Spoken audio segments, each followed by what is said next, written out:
Welcome to Kellogg's Global Politics, a podcast on current events in U.S. foreign policy and international affairs.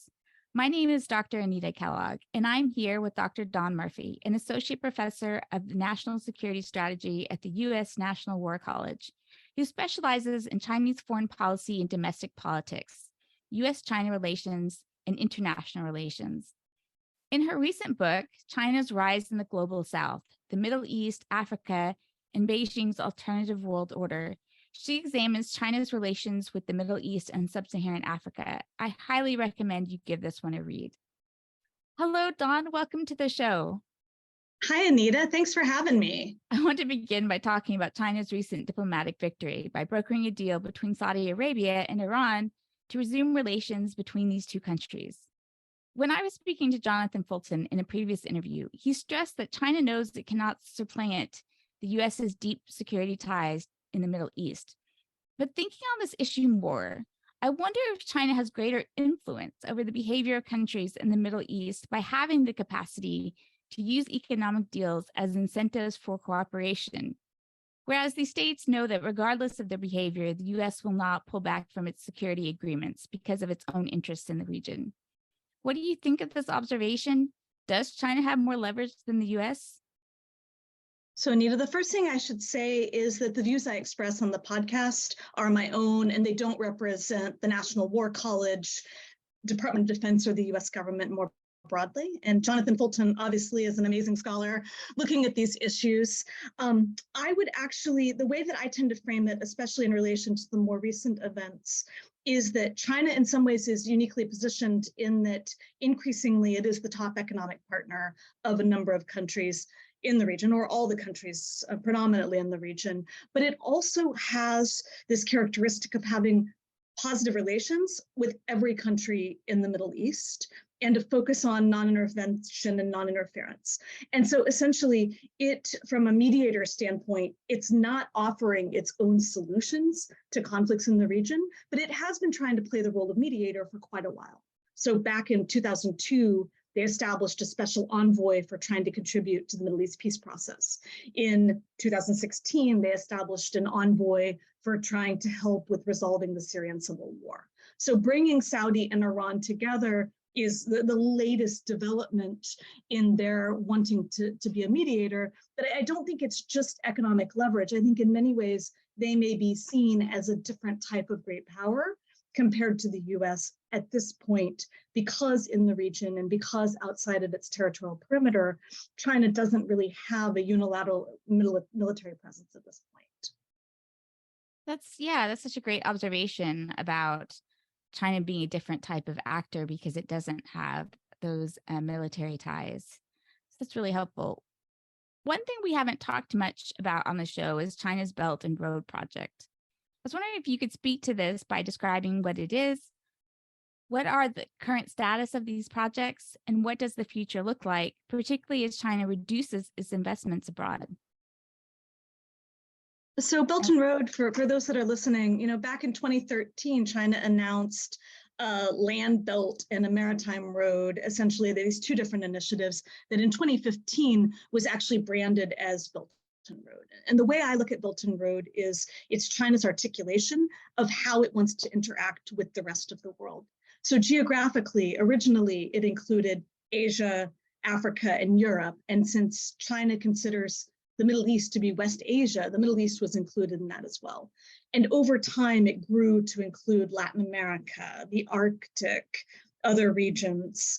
And so really, even from the beginning, China made it clear that if the US or Canada wanted to join Belt and Road, that was also completely acceptable. So the first thing to point out is it's a global initiative. It's not about specific countries or specific projects. And it focuses on connectivity broadly defined. So there's the aspects of infrastructure, ports and roads, railroads, those type of things that a lot of analysis tends to focus on. But even from the beginning, it was about financial connectivity, policy connectivity, people-to-people interactions, all different types of connectivity. And over time, it's really grown to encompass other functional areas, whether that's health cooperation, digital cooperation, green technology, space, et cetera. So I really do see that it's a way in which China sees its connectivity with the broader world in order to pursue its objectives globally, in order for it to leverage its instruments of power, whether they be economic, diplomatic, military, other instruments of power towards broader objectives. And there is a dynamic in Belt and Road that from the very beginning, you could see part of it as a reaction to tensions with the US and tensions in Pacific Asia. So if you think back all the way to 2012, you had a scholar named Wang Jise, who's with Beijing University.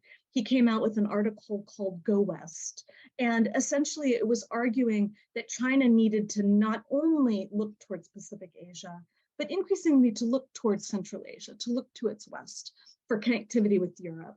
And so part of the dynamic in that was that China going forward, because relations with the US, with Japan, with other countries in Pacific Asia, those may sour, that China wanted to have more alternatives in the longer term. So there's been this broader geostrategic dynamic. And I would say that as relations between the US and China have been deteriorating in certain ways, that back and forth has been increasing. And so if you think about Belt and Road now, arguably the global South is becoming more and more important for China's engagement with the world. And as I was saying earlier, Belt and Road, it contains some aspects that are very tangible as far as infrastructure, et cetera.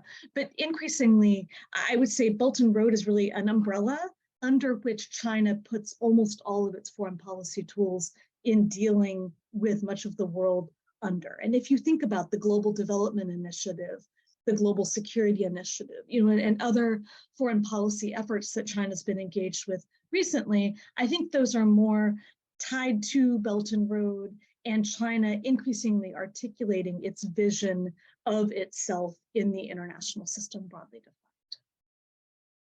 That's such a great definition and one I hadn't really heard of before. And I think that is a great way of thinking about it. So what are the kinds of economic ties that come out of this that are beyond securing primary goods, which is another thing a lot of people have focused on? And yeah. So I was going to say one example that I think a lot of your viewers may or may not be familiar with, but during COVID, you had a real, robust cooperation, especially between China and states in the Middle East and Africa, first for distributing personal protective equipment and having doctors from China going to these regions and providing support, providing masks. And of course, there were critiques regarding the quality of some of those materials and supplies that were being sent, but China was engaged in a large-scale effort. And then as China developed its own vaccines, it was involving many countries in the global South in particular, and especially in the Middle East and Africa, in its trials. And then as you started to have China actually producing vaccines, it engaged in co-production and joint ventures with a number of countries. So if you think about the United Arab Emirates, Algeria, Morocco, Egypt, South Africa, all of these countries actually started co-production of vaccines that would be produced and then distributed more broadly out to these regions. So that would be one example of robust cooperation. And as that cooperation increased, you also had a lot of follow-on effects. So for example, as you're very well aware, I'm sure, during COVID, many societies started to use more technology in order to monitor individuals, their status associated with being tested, their movements, et cetera. So you started to have a lot of implementation of surveillance technology for health purposes, especially in the Arab Gulf, for example, that was a follow-on effect.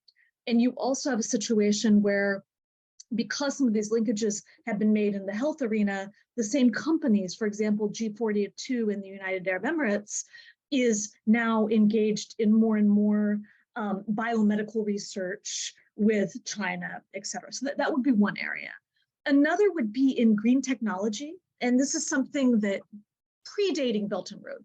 Going back a long time, China has expressed a desire to cooperate with countries in the global South in order to provide sustainable alternatives and more environmentally friendly alternatives for their energy needs. And that takes on different characteristics. If you're operating in the Arab Gulf versus sub-Saharan Africa, there's different types of projects, but they've been working on those type of technologies and trying to distribute that type of technology in these regions for quite a while. And that increasingly has become an important part of Belt and Road. Another way in which China's engagement's changing that actually is in the economic sphere, in the more traditional economic sphere, but that its behavior is changing, is that if you think back to before COVID, you were having more and more criticism of China, for example, from sub-Saharan African countries, that the projects weren't sustainable, or they weren't receiving the level of quality that they were expecting in some of the projects. And you had similar critiques coming from Middle Eastern countries. And so even before COVID, China was, I think, increasingly receptive and changing some of the terms of its engagement in Belt and Road to make sure projects were more sustainable, that they would involve more local labor, that they would not have a significant of an impact on the either debt situation of the country or on the environment, et cetera. And I think COVID, because it decreased China's economic activity so much, and you had this scaling back of many projects, it provided an opportunity for a further reflection on what those initiatives are going to look like going forward. So I think it's way too early to tell what Belt and Road is going to look like after COVID, but I do think you are starting to see a bit of a contraction of some of the projects. They're a bit smaller in scale, they're more targeted, and as I said, they have moved into some other functional areas. Yeah, that completely anticipated one of my next questions, was kind of just about relations and the tension over whether there's enough local labor and those sort of, so I find it really interesting, your observation about how these projects are changing in a post-COVID world. It'd be interesting to see what the result of that is in overall relations. And I just know from the data too that they've scaled back the amount of money that they put into investments. They have their own debt problems right now. And so I'm just curious to see how that plays out and how it affects relations. So part of the Belt and Road, or an extended part, I guess I would say, it has a different name, is building like a digital infrastructure in many countries in the global South. Do these countries perceive any security risks? I know, it's funny because I always critique the US saying they just tell countries don't work with China without providing alternatives. But one of the things that the US does warn about is this setting up infrastructure and kind of backdoors that China might have. So do you think countries themselves perceive any of these risks?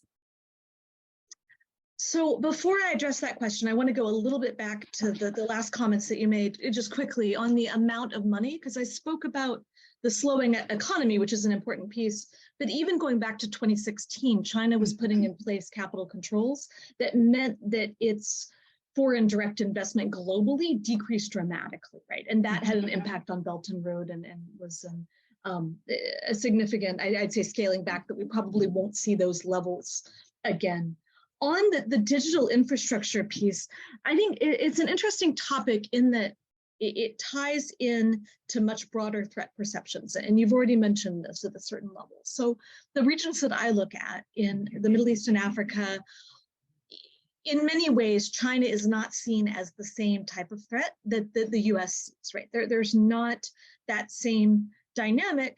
Although countries in these regions, I think, of course, are always going to be a bit apprehensive regarding great powers and what their motivations could be, and I think are very aware of asymmetric relations with any great power could be detrimental to their interests, right? So I do think in many ways they look at China, although China may play a unique or a different role in certain ways, I do think they see China as another great power coming in that has advantages of having a larger economy, having a larger impact politically on a global scale, et cetera. So on the digital piece specifically, I think it's really complicated in that, for example, putting in telecommunications infrastructure. The US concern, as you said, is about the potential for dual use associated with that. And the argument from a number of countries, whether it be in the Middle East or Africa, is on one hand, they don't see the security concerns. On the other hand, China often is providing less expensive alternatives that will meet their needs. And so they're arguing that Western companies are not. And then another piece of the debate, I think, occurring domestically within many of these societies is that having China operate those networks introduces a certain level of risk, but having any other country operate those same networks introduces similar risks from the standpoint of if Western companies have a monopoly over that, then that gives them access to data. And you know, of course, there's different philosophical approaches of Western companies in China regarding data and privacy, et cetera. But I think many countries in these regions, they have similar concerns regarding any country that's going to come in. And so often when the US criticizes China's role in that infrastructure, they see it as hypocritical. They see it as a narrative of competition between the US and China, which tends to minimize the perception of potential actual security risks. So I think it's a very complicated domain that we're entering into, especially because when you look in sub-Saharan Africa, a large portion of the telecommunications infrastructure has already been built by China, right? Mm-hmm. And so in countries like the Middle East, you know, whether it's United Arab Emirates, et cetera, they're trying to exercise their own autonomy and their own sovereignty in making these decisions. But if they want to continue to have positive military relations, you know, very strong military cooperation with the US, I think the US does need to think through what risks having a Chinese dominated presence in a port or in a telecommunications infrastructure or in other technologies. I think the US has to look out for its interests as well. So I think it's a very complicated story. Yeah, and it's a great point that, you know, from their perspective, they see that either way, you know, there's some security risk, regardless of what country is operating it. And while the US has to think about its security ties and the consequences of having this infrastructure built by China. So going, and I think it's not even, I just want to say, I think it's not even just the global South, right? Europe has different views about this in many cases and doesn't see China as much of a security risk, although that has been changing. I mean, I think developments in Xinjiang and regarding a level playing field, and I mean, the dynamic in Europe is changing, I think, quickly and is quite fluid, but compared to the US, I think many European countries also don't have the same level of threat perception in relation to China that the US does. That's true. And it is interesting to see the ways, I mean, the US put a lot of pressure to kind of get rid of the infrastructure of Huawei in Europe and kind of refuse those deals. So it's interesting. The US is having to make this case, and the differences in what people's perceived interest is, nations' perceived interest, and how they receive that. But definitely the US sees that threat more strongly than other countries do, even in Europe. Sort of on the security topic, you know, much has been made about China's single overseas military base in Djibouti. Do you think that China is seeking to increase its military presence abroad? And if so, what might that look like in the future? And I think I'll keep most of my comments more focused on Middle East and Africa because I look at that more closely. And I do think the dynamic is a bit different when you look at other regions. You know, so as you said, Djibouti, that's China's first declared overseas base, but many of the militarization of features in the South China Sea have very base-like qualities, right? And so these two regions, Middle East and Africa, I would say that at this point, China's primary military and security engagement tends to be through multilateral organizations. It's through United Nations peacekeeping. It's through multilateral anti-piracy, right? It tends to very much focus on using multilateral mechanisms. And the base in Djibouti itself, the justification behind that was China wanted to be able to evacuate out its citizens. In situations, for example, in 2011 with Libya, China had to evacuate out 35,000 of its citizens, and that made it feel quite insecure in the fact that it had challenges doing that, right? It also is stating that it wants to participate in anti-piracy. It's very much framing its base as wanting to protect those interests, to be able to help protect sea modes of communication, et cetera. And so I think if you have any future basing activity, especially on the continent of Africa, it's likely going to be tied to similar concerns, and China still being very hesitant in having any sort of unilateral military presence. So I don't personally see a big shift in Chinese thinking or in kind of rhetoric associated with moving towards having a more robust basing presence. So if you look at the Department of Defense annual report to Congress about China's military power, there are a number of countries that the US has labeled as countries that the US is concerned about this type of activity. But my assessment at this point is, although China may establish a base somewhere in the world, right? I don't think we're entering an era at this point that China's wanting to have anything mirroring the US basing presence, and that it's still very hesitant to be seen as a military power in regions outside of Asia. So I would say it's unlikely that they would pursue basing at this point. It makes a lot of sense to me, and is sort of my perception of the situation as well. Glad to kind of have that confirmed. But it's interesting to think about how a country, it's soft power versus hard power. And I do wonder if China does ever think about the role of global influence. To what extent can that just be accomplished economically? To what extent has the US been able to do that, in part because of its military presence across the world? So I think at this point, I think the way China looks at it, and this could change. I mean, obviously, intentions can change. Situations, there's been dramatic changes in Sino-American relations over the last, 5 to 10 years. So things can change.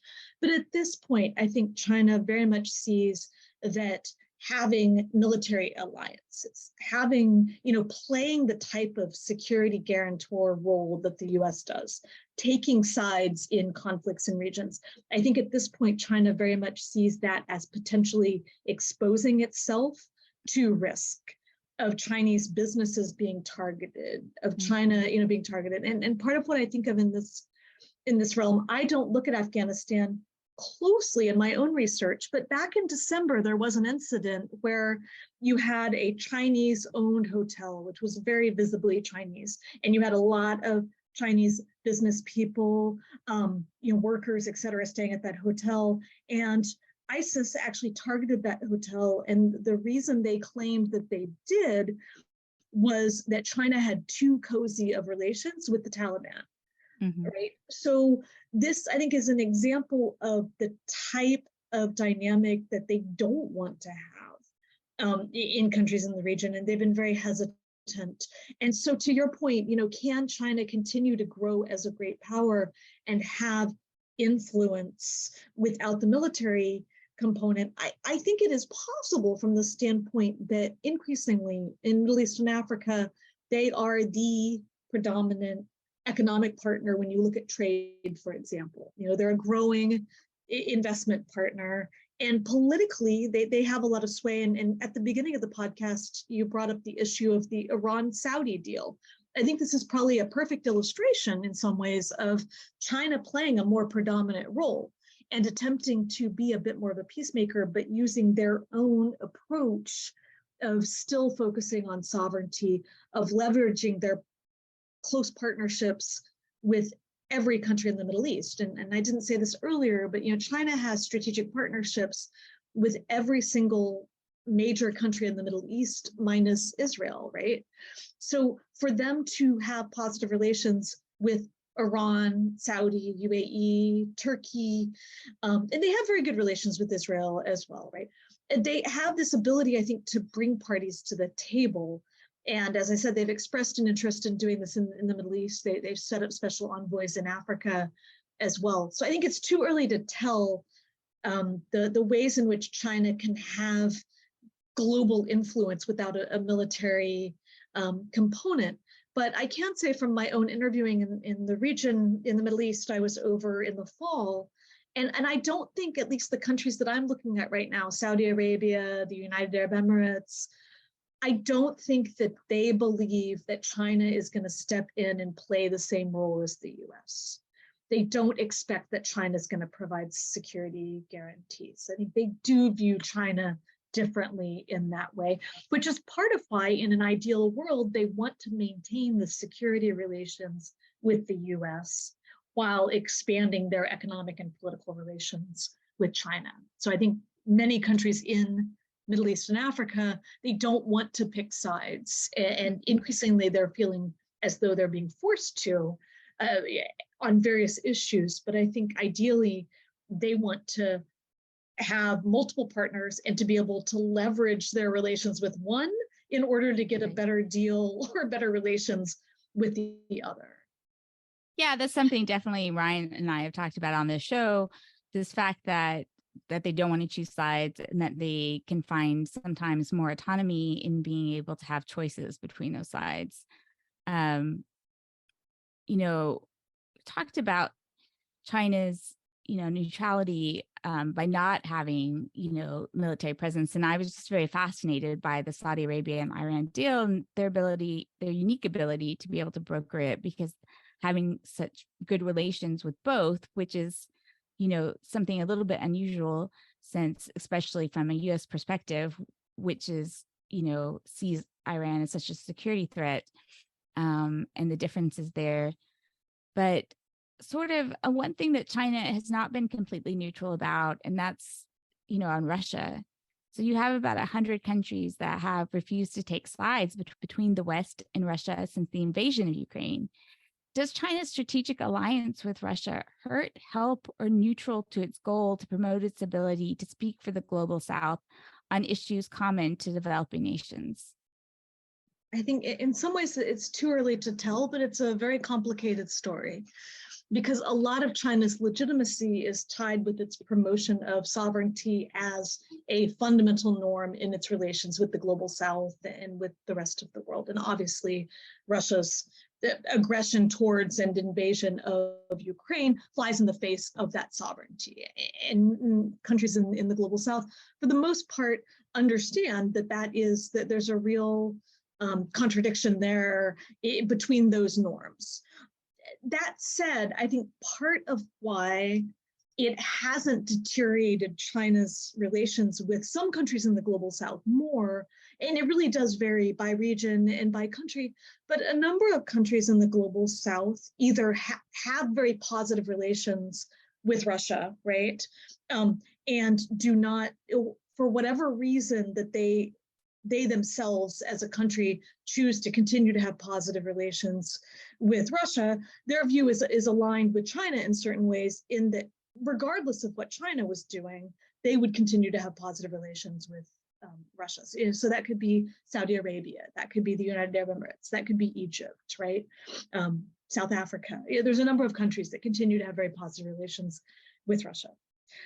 There's also, I think, an issue that China has been struggling with at a certain level, in that although you had the joint statement between China and Russia, before the invasion of Ukraine, and that you've had a number of times that, obviously, including Xi Jinping's most recent visit to Russia, of continuing to demonstrate support for Russia in various ways. But I do think that the fact that China has also been interacting with the global South and trying to attempt to serve as a mediator, although that may be looked at from a US perspective or from Western perspective in a very cynical way. I think the fact that China has been, proposing ideas for how Russia and Ukraine could come together and negotiate potentially, right? Or even, last year with the Shanghai Cooperation Organization, when Putin said that he understood that China had some concerns, regarding Russia's behavior. I think some of that behavior is really China trying to reassure the global South that it does still care about sovereignty and it does still care about peace and security. But I think there's so many, as I said earlier, contradictions in this. It's too early to tell what the kind of final outcome will be.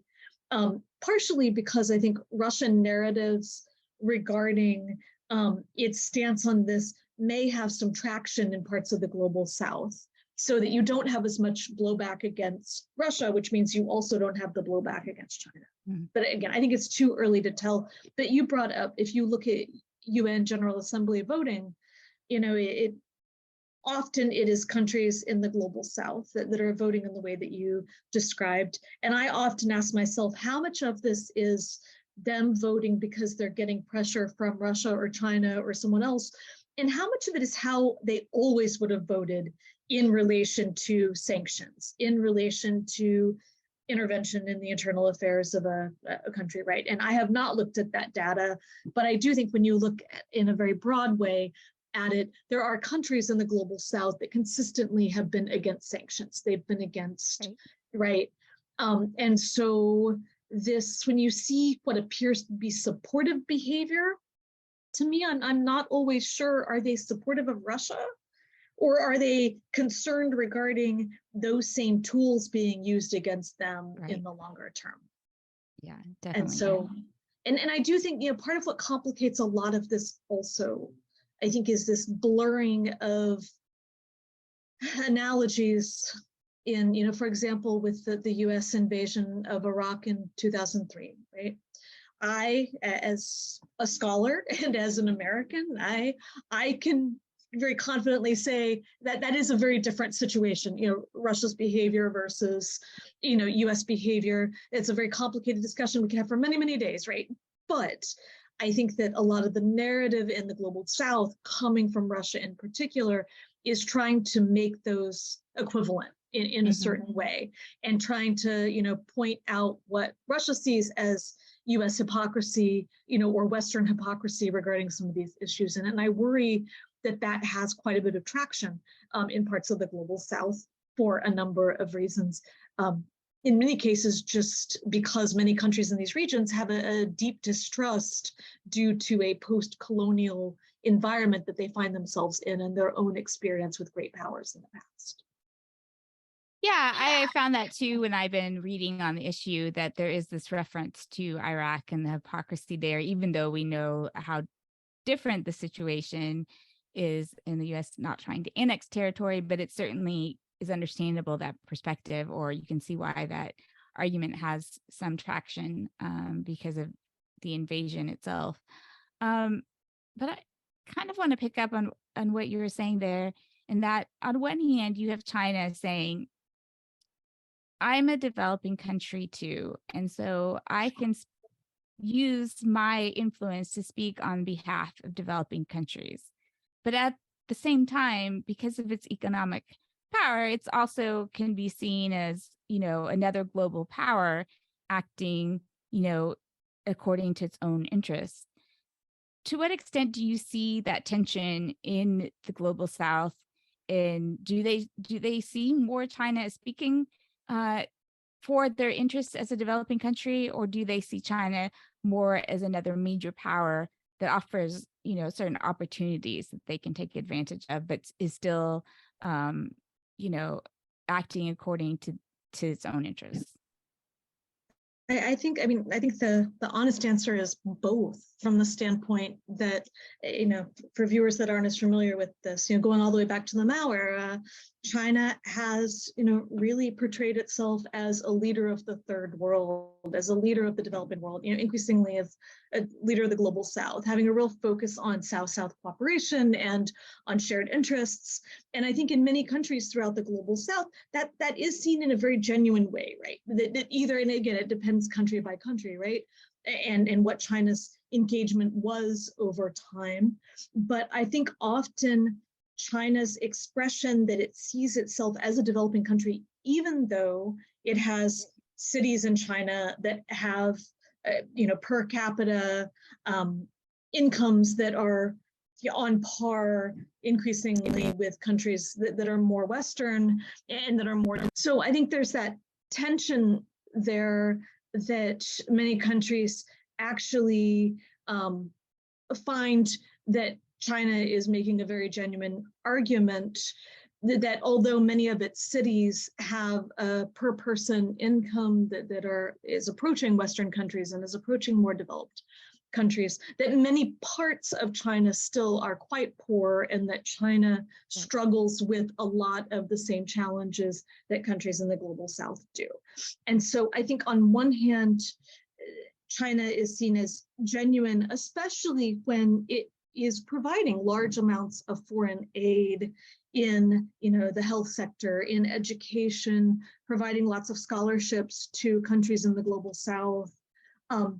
And really, I think you have to think about when China says it's part of the developing world, there is an economic piece, but I think there also is this post-colonial piece that China, regardless of its level of income or its economic development, still sees itself as a country that was victimized by the West. And although it wasn't formally colonized in the way as many countries in sub-Saharan Africa were, its experiences with Western countries, with Japan, et cetera, I think that narrative actually is quite effective with large portions of the global South and China's focus on sovereignty.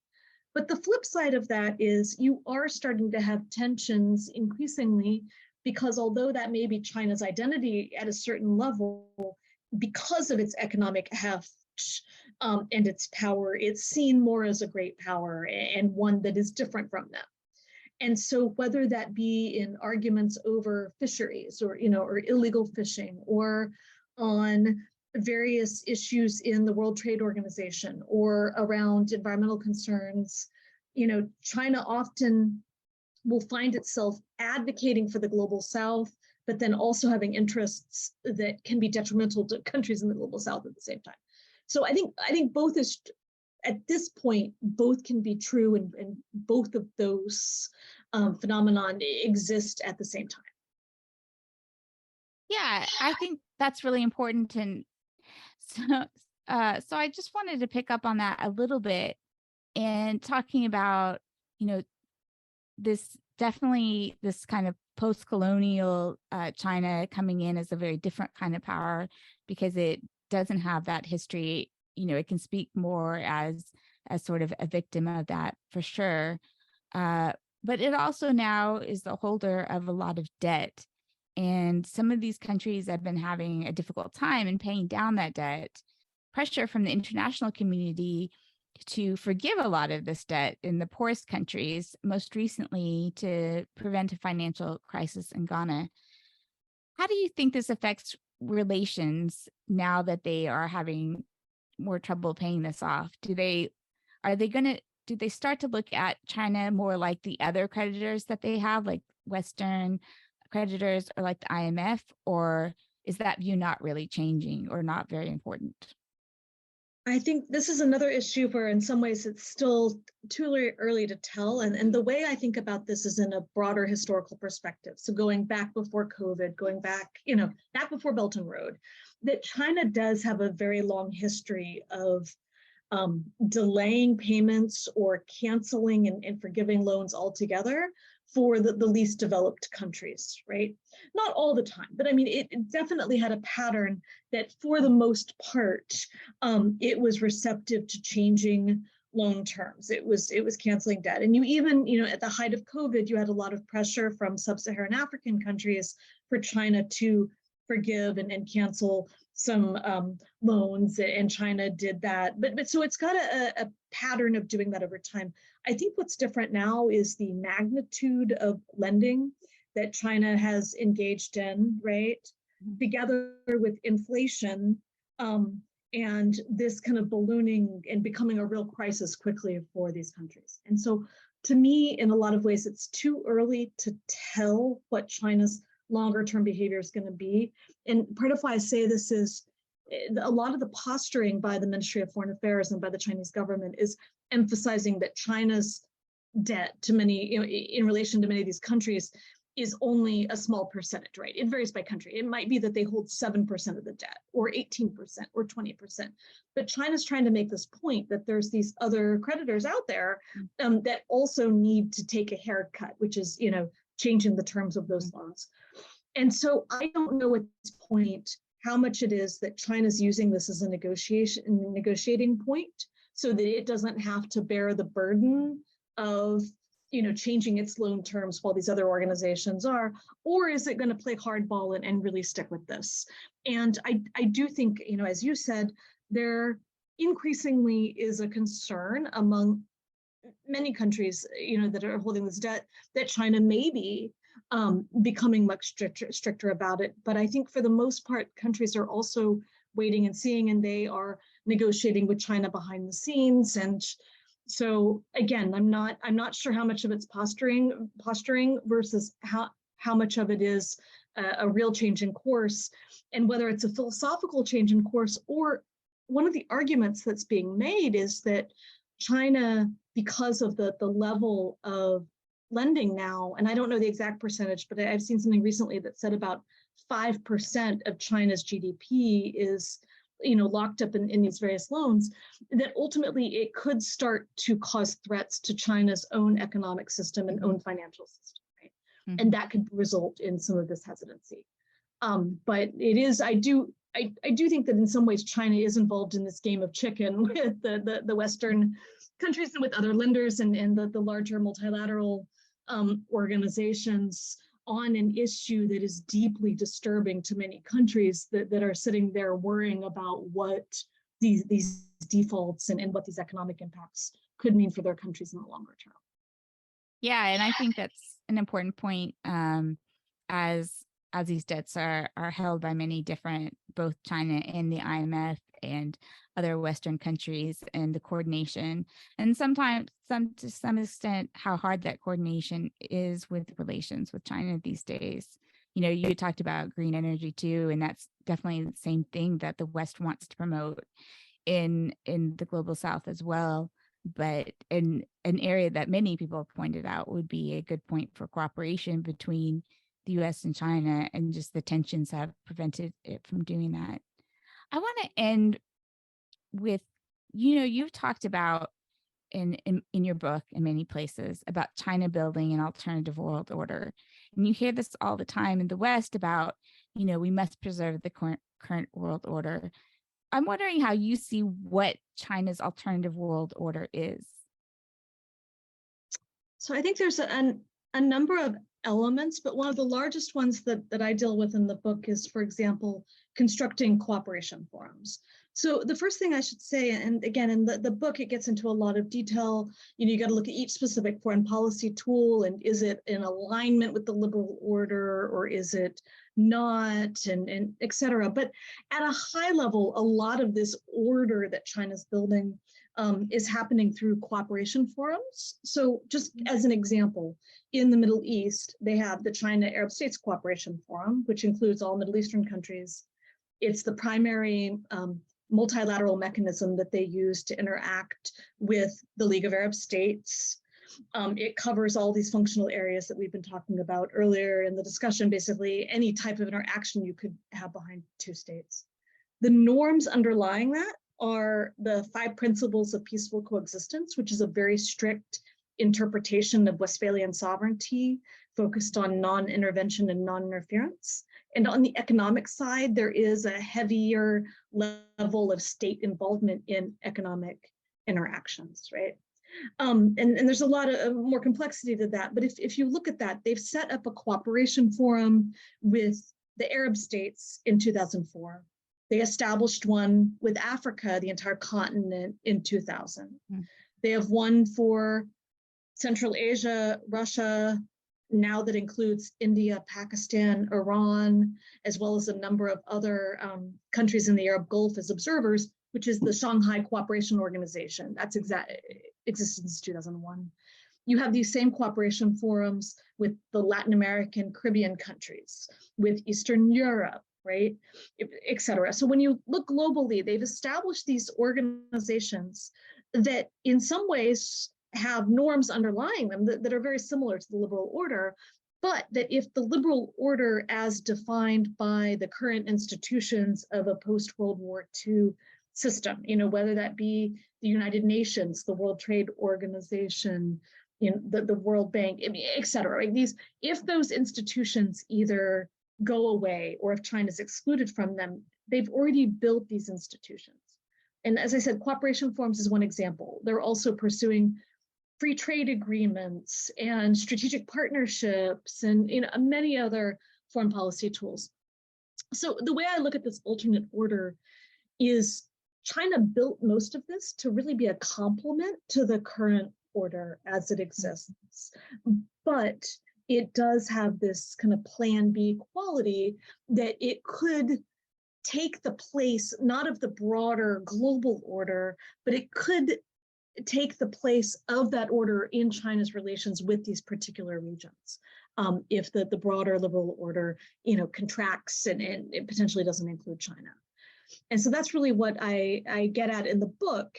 But as I said earlier, China increasingly is articulating its vision for its role in the world. So the book, predated the Global Security Initiative, the Global Development Initiative, some of these other activities that China's engaged in. And at this point, I would say those initiatives, as well as the special envoys China's using, et cetera, it's still very much in alignment with what I argued in the book.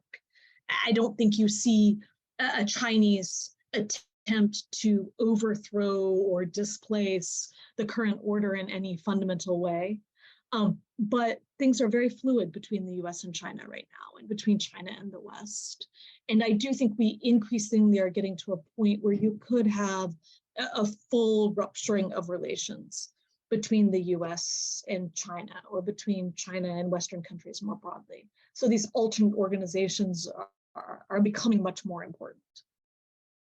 Yeah, that's really interesting. And your comment about, if I understand you correctly, that China's not aggressively at this moment trying to supplant the current order, but it is building institutions that could be an alternative were the current order to weaken, right? Yeah, and I think that, if you think about the current order, the current liberal order, the ways in which China really threatens that, I think there's two primary ways. One is that as its power is growing, as its economy is growing, it's trying to change the rules from within to better represent China's own interests. So that's one piece of it.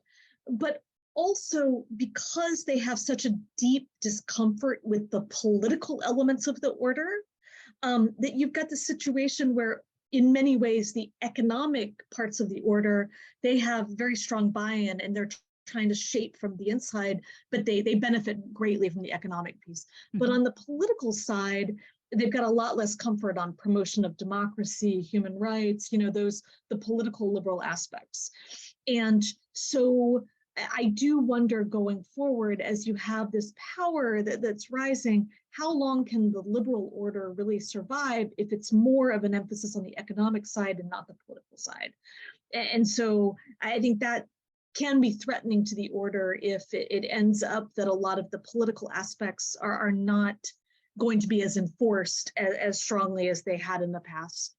And I should say, on the security side, we talked about this a bit earlier, but for the most part, in the regions that I look at, China is very supportive of the liberal order, peacekeeping operations done multilaterally, having conflict, and dispute resolution done through the United Nations, having multilateral anti-piracy initiatives. I think in many ways, they see the liberal order as what they want to leverage in resolving disputes everywhere outside of their own territorial periphery. Yeah, I think that's a great nuanced response that we often don't get in the discussion, where it's sort of just one or the other, but to see the ways where it does find the current world order in its interest, and then in other ways does not. Well, thank you so much for coming on the show and sharing your insight with us. It's been a wonderful conversation, and I've learned so much from you. Well, thank you so much for having me. I really appreciate the invitation. Thank you. Bye.